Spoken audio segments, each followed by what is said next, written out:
Remember, responsible drinking is a very simple thing.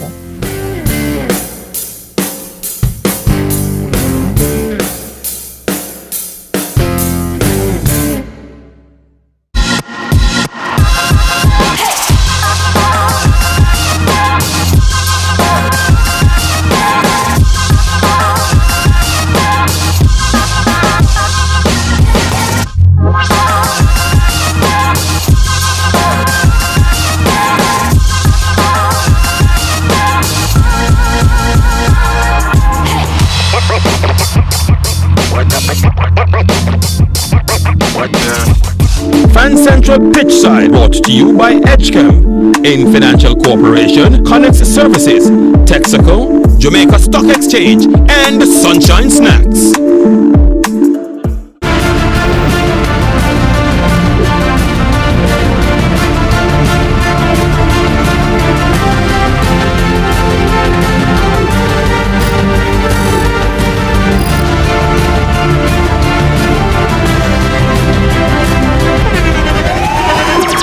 The internationally acclaimed On Stage with Winfred Williams. At a new time, Saturdays at 8 p.m. on CVM TV. So much more than entertainment.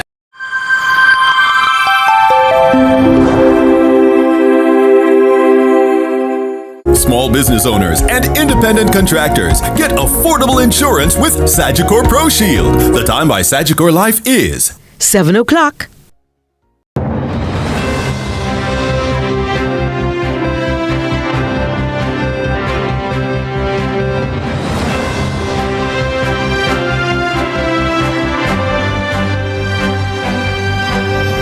Tonight in CVM News at 7, Jamaica Labour Party conference all set for Sunday. Voters quarrel in Annan Town by-election. Police heighten presence in commercial area ahead of festive season. While in sports, Justin Greaves hits maiden test ton.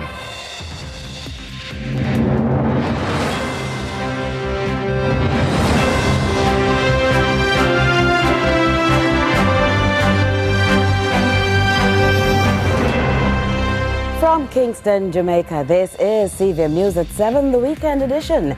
It's Saturday, November 23, 2024. I'm Curlin Brown.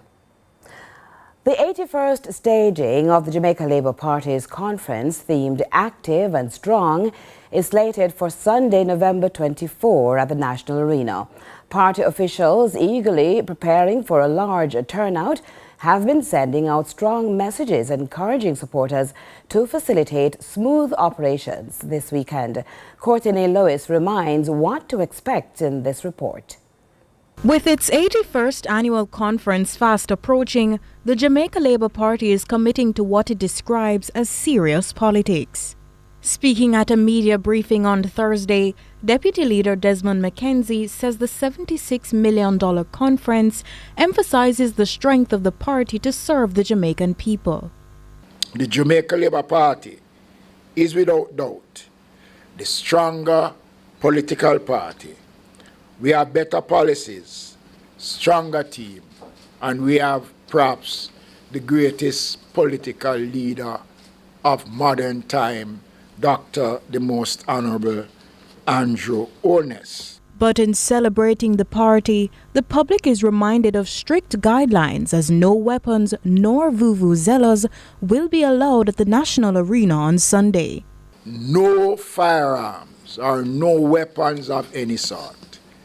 Party supporters who are coming to conference who are firearm holders, the FLA has made arrangements for firearms to be stored at their head office if persons choose to do so. He says the party will not facilitate frivolous behavior displayed at other political events. We're not going to the National Arena on Sunday with any sitcom, with any comedy. We're coming with a strong, clear message that will speak to the direction of the country. We're not into the gimmicks business. This is a party that is serious about our messaging. Jamaicans can expect an extensive lineup of speakers with the main address from the party leader and Prime Minister Andrew Holness. We'll be hearing about the the achievements in health, in transport, in technology, in foreign affairs, agriculture, water, along with labor and social security. We have done much, we've done a lot, but we recognize there's also much more to do, and we'll talk about that work that we will be continuing to do. Courtney Lewis for CVM News. And the police have also issued an official advisory ahead of the annual JLP conference this Sunday, reinforcing no firearms, drugs, knives, ice picks, machetes, long umbrellas, glass bottles or any other item that can be used to cause serious harm or injury will be allowed inside the national arena. The officers of the law say provisions have been made at the offices of the Firearm Licensing Authority, the FLA, on Old Hope Road to accommodate all licensed firearm holders. Drivers are also being warned not to allow passengers to hang from their motor cars or bus doors, sit on top of their motor vehicles, or have any part of their body protruding from motor vehicles. It should be noted any violation will result in prosecution. Now, though the Annan Town Division is known for its peaceful nature, it was a different story Thursday when opposition leader Mark Golding arrived there during the by-election. Reports are he was allegedly assaulted by residents. It's reported he was denied entry at the Morgans Creek Primary School and supporters became rowdy.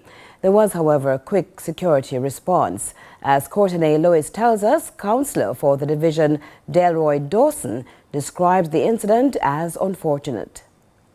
Despite a smooth electoral process, differences in political alliance caused a squabble in the Annan Town Division on Friday. It is alleged that party supporters began to throw debris as the opposition leader Mark Golding arrived at the Morgans Forest Primary School polling station. Most of the problem caused not from really but from some outsiders. And Annan Town Division over the years have been a peaceful division where people and JLP and PNP mount each other, both walk with each other to polling station. You're going on the road, they say a JLP, you pick them up in your vehicle, carry them. That's it, the relationship we have, and it's unfortunate that we reached to that point where the love was not there anymore, where people want to even stone the leader and behave real bad, and it's just sad. Winner of the Annan Town Division, the PNP's Delroy Dawson, says the boisterous behavior was one-sided. The Jamaica Labour Party representative come, which is a member of parliament, nobody interfere with them. So, you know, politics is like this. When people side loses, that's how they behave. They behave rational. But he believes residents can look beyond their differences. I don't think this will deter them, you know. The residents are committed and know that after today, they live in the same communities. And they just need to know that whatever party wins, we still have to live, right? And as I said, it's just unfortunate. But I know that the community on a whole will mend shortly. Courtney Lewis for CVM News. And of course, the by-election was indeed on Friday. Now, the police are continuing investigations into the shooting death of a man in Manchester on Friday night. Another man was also injured in that incident. Dead is 28-year-old Ricardo Williams, otherwise known as Rick, of Hillside Close, Knockpatrick, Mandeville. Reports are at about 9 o'clock, the two men were at a shop when a gunman opened fire. The injured men were transported to hospital by the police, where Williams was pronounced dead. The injured man was admitted for treatment. 10-year-old student Trayvon Sanchez, who died in a motor vehicle crash in September, was laid to rest earlier at the Mizpah Moravian Church in Manchester. Friends, loved ones, and members of the Jamaica Constabulary Force and political representatives turned out to show great support for the family. Courtney Lewis also has that report. A light, always curious, and a spark of joy. That's how 10-year-old Trayvon Sanchez was remembered by his family and friends as they laid him to rest early Saturday. Trayvon radiated a light, a curiosity, and kindness beyond his years. He touched each of us with his gentle heart and his very old soul. It feels impossible to capture his life in just a few words. I'm hanging on, and I think everybody has come to a certain level of terms at this moment. You know, he will forever be me. And, you know, one trade, you know, but we're holding on, we're going on. Young Trayvon tragically lost his life in a motor vehicle accident on September 2, his first day of school. His mother, Cabrina Crawford, a member of the constabulary force, was also injured. We are here, Superintendent Duncan was here as well, and we're here in support of our colleague who has gone through a traumatic period, and we stand in solidarity with her, continue to give her that tower of strength and support, because we are mindful of the fact that she's going through a valley moment now, and that we have encouraged her that during this period, then there are blessings that can come out of even a traumatic situation. And so we continue to give support and pray for her strength. Deputy Superintendent Elsa Smith and Commanding Officer for Manchester DSP Kerry Duncan were also in attendance, offering support to the family. A young man has been charged in connection to the accident, and the matter has been taken before the courts. The investigation is well underway, and that's about what I have to say at this moment on that matter. Courtney Lewis for CVM News.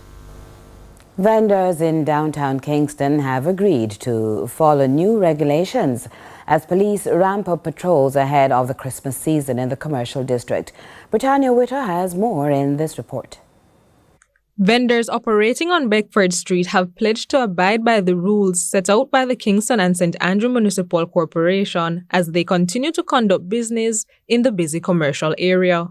The commitment comes amid ongoing efforts to maintain law and order and clean up the heart of Kingston's marketplace. Vendors expressed their willingness to comply with the regulations designed to improve the flow of business and maintain a safe environment for all. The mayor, Swebe, he do a good work. Yeah, because the road free and one people can get for work and buy, and we really want to be a part of any team when they come with. Them say them are registered, we're willing to work with it. You understand? Because we're not above the law, so we have to work with the law. You understand? I feel good, they look better, much better, because the people them can get for work freely, and them can come in and buy with the place chuck up. They're more free and them can see it. And KSS could have taken the decision to run way up on the sidewalk, but them run way up on the sidewalk, them still give a look up space to sell. Meanwhile, Inspector David Lowe is urging citizens to be cautious when visiting crowded areas like Beckford Street as the silly season approaches. As we approach the Yuletide season, we ask that person do not travel with large sums of cash on their person. We also ask them not to wear expensive jewelry, chains, chaparitas, rings. And we ask them also not to travel with their electronic devices because this attracts criminals on them. So we want for them to do all that they can do to prevent against any act of criminality. Vendors and shoppers can also expect a higher police presence in the area. There is also an increase in police presence in the location. So additional foot patrols have been deployed strategically across the business district. And also to assist in the security measure, there is strategic places where the Jamaica Eye will be mounted, and this is to provide aerial coverage within the space to assist in keeping the vendors and persons who occupy the space safe. Britannia Witter, CVM News. And we'll continue with CVM News at 7 in just a moment.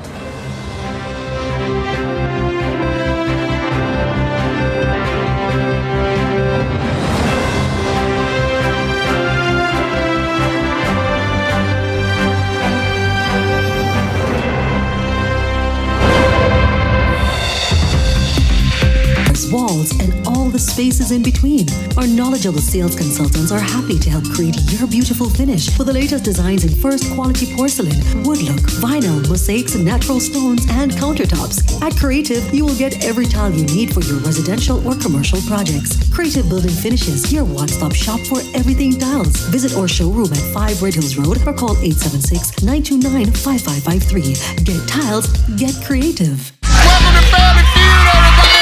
It was all going so well until... I've been wanting to get to you for a long time. Shucky ducky quack quack. Smells so good. I'm taking it all in. What y'all laughing at? All new Family Feud. Yeah, buddy. I'm getting scared.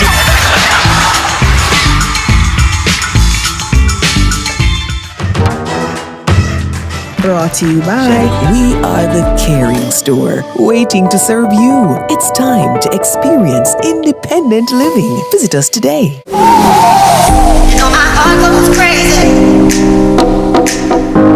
when you take the lips to time. Let's explore our love. We'll leave the world behind. Can you feel this beat?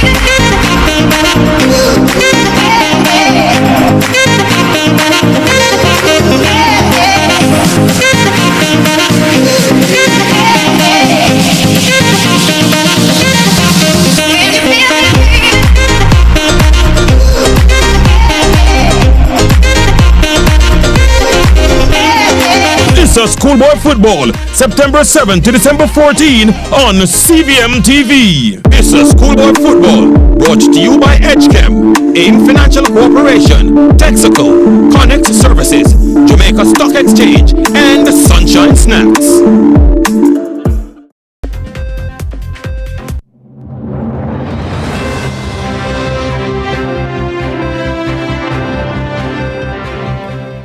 Welcome back. It cannot be overstated. A child's behavior may not be easily contextualized, but the good news for parents, it can be done. Now, one of the first models is being equipped as they develop, and that's the focus for this Inspire Jamaica. Reach out and touch somebody's hand.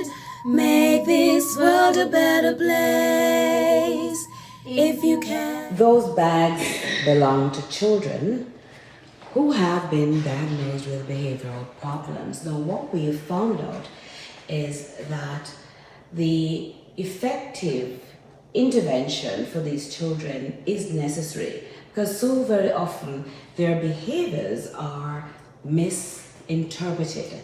And so I'm going to find out what are some of the tips we ought to know when it comes on to the behavior of children.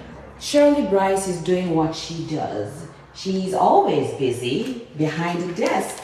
Miss Shirley, this is the place where you deal with children with behavioral issues. Remind me of the name. Royal Paradise Group Home. So often we misunderstand a child. We see them acting what we call, differently, and persons go at them the wrong way. How do you analyze or get help in helping those children? First, when you see the signs of that there is a problem, you have to seek professional help, which you would first take them to a doctor or a psychiatrist. And when those things are diagnosed, then they are evaluated with an ABA behavior analyst, and they will develop a plan, a behavior plan, and we use that behavior plan to implement intervention in order to help these kids. Back home in Jamaica, we tend to just look at a child and we say they're rude. And you have, like you said, you have intervention, a plan. You mentioned signs. What type of signs can we look out for? Example, like not direct eye contact, flipping their hands, stacking things.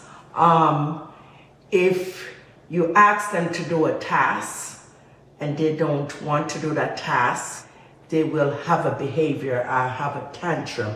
Also, if they have a sense of smell, they don't like what you give them, they might throw it away or box it away. And so there are different signs.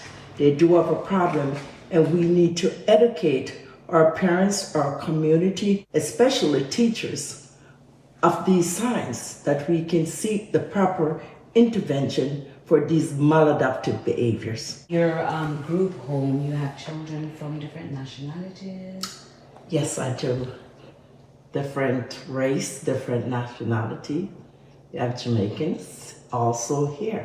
So these children, do they go to school? Yes, they do. Do they live here or what? Yes, they do. They live here. This is their home, away from home. Their parents are very much involved. What's the largest amount you've ever had?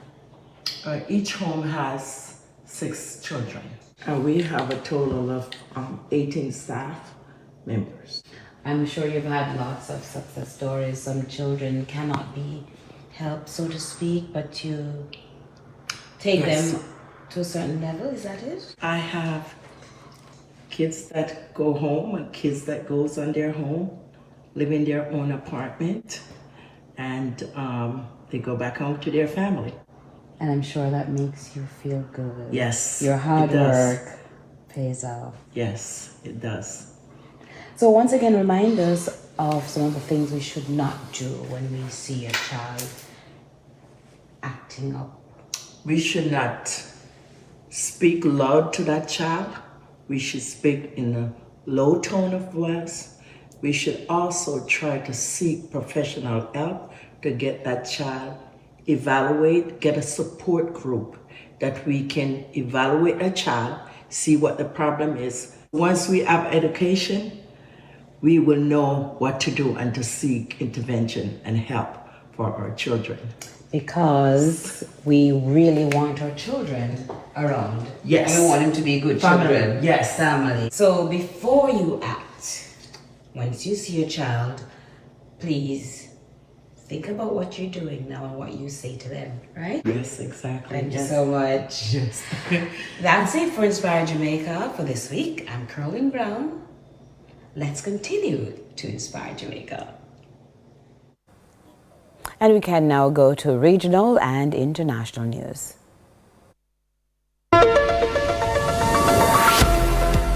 We begin with news in the region. The way is being paved for more individuals and businesses to be able to treat water for non-potable use, a move officials say can help the island with some of its water shortage issues. New legislation to govern the process is on the books and will cover the capture, collection, treatment and reuse or sale of wastewater for various purposes. We hear more from CBC News Barbados. There are already 5 plants in operation for the reuse of water, with more than 60 to be licensed once they meet the requirements. Licenses will be valid for a 2-year period, and Acting Chief Environmental Health Officer Ronald Chapman warns those who run afoul of the legislation by not having the requisite permits can be charged up to $200,000 or face 10 years imprisonment. Additionally, he says those who prohibit inspectors from doing their job can be fined $50,000 or face 5 years in prison. We are working to ensure the safety of the public. This is reused water. This is not potable water coming directly from the Barbados Water Authority. Therefore, it is necessary that that water, that we manage that water correctly, and we ensure that the risk to the public is reduced and the fines are of such so that the public's interest is sought after in a very vigorous way. India, the world's 3rd largest oil consumer, is casting its sights on Guyana, hoping to secure a slice of the country's crude in direct transactions that would guarantee supply and price. Vice President Dr. Barak Jagdeo says such a deal could happen in the future if it makes financial sense to both sides. That report from Newsroom Guyana. Guyana is a rising star in the global oil industry, with oil production increasing by an annual average of 98,000 barrels per day from 2020 to 2023. India, hungry for reliable supplies, sees Guyana as a potential energy source and wants to secure a country-to-country deal with Guyana, a set volume and a set price. But on the 3-day visit of the Indian Prime Minister to Guyana, there were no concrete developments. So we have not discussed any element of a direct transaction for the sale of our crude to India. But Vice President Dr. Barak Jagdeo said such a deal could be considered in the future once the terms are mutually acceptable. And in the future, I think if it makes sense to both parties, it has to make sense to them, and it also has to make sense to us, financial sense. But I think we should work towards something like that. We don't have a problem with that, but there's nothing that we have worked on that will result in any sale of crude in the next year or so, because we already have people to market our crude. And in international news, thousands of people from Latin America are rushing to get into the United States before President-elect Donald Trump takes office in January. We turn to Al Jazeera for the latest. For these migrants, time is running out.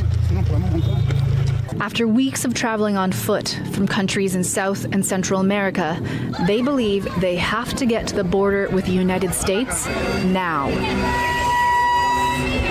In southern Mexico, these families with young children are exhausted, and this freight train will speed up their journey and give them a chance to rest. But it's also dangerous. Many migrants have been killed or severely injured falling from trains. It's a risk they feel they have to take, given the re-election of Donald Trump as U.S. president. What we want is to reach the border and let God's will be done, for us to be able to get in. We want to be on the other side before the new president of the United States takes office. He seems quite harsh on immigrants. Trump's vowing to crack down on illegal immigration, saying he'll declare a state of emergency and use the military to deport what he calls foreign criminals. He promises it will be the largest deportation operation in U.S. history. And that's it for regional and international news. And we'll have lots of sports coming your way in just a moment. It's with Ronaldo Adams. Stay with us.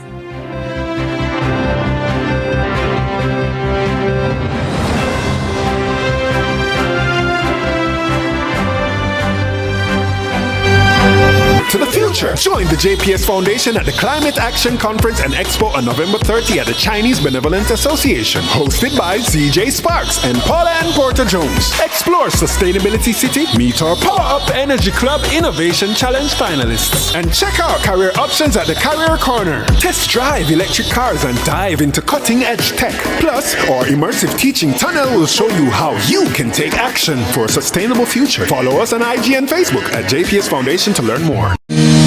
With SLB's Pay As You Study loan, I can study and work without stress with a competitive interest rate of 6% and up to 7 years to repay.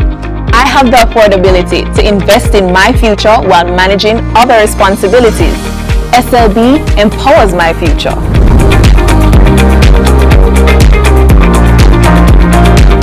You hear the news? AM Financial give them customers cash back for the Christmas. Cash back!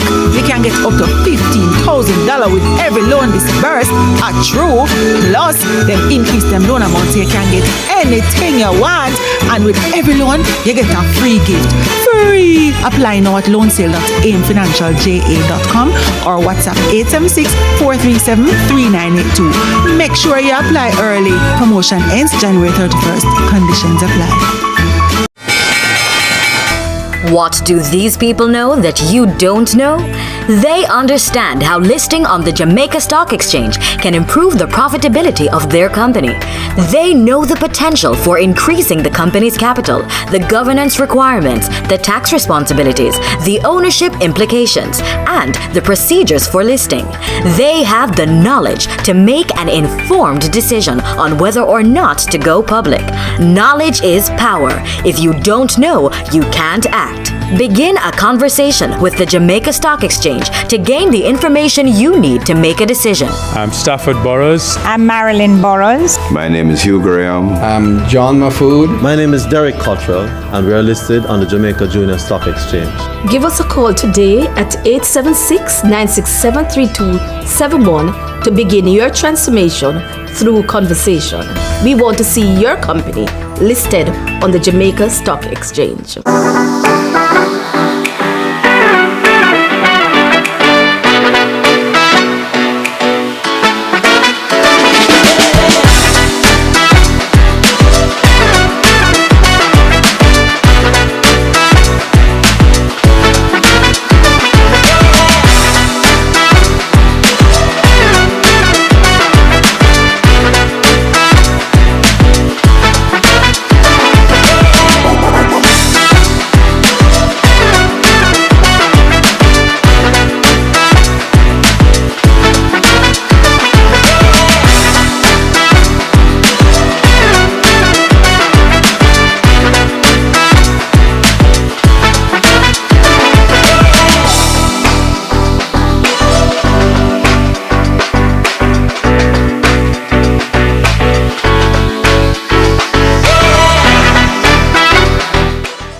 No more fear of missing out. CVM TV News is on you.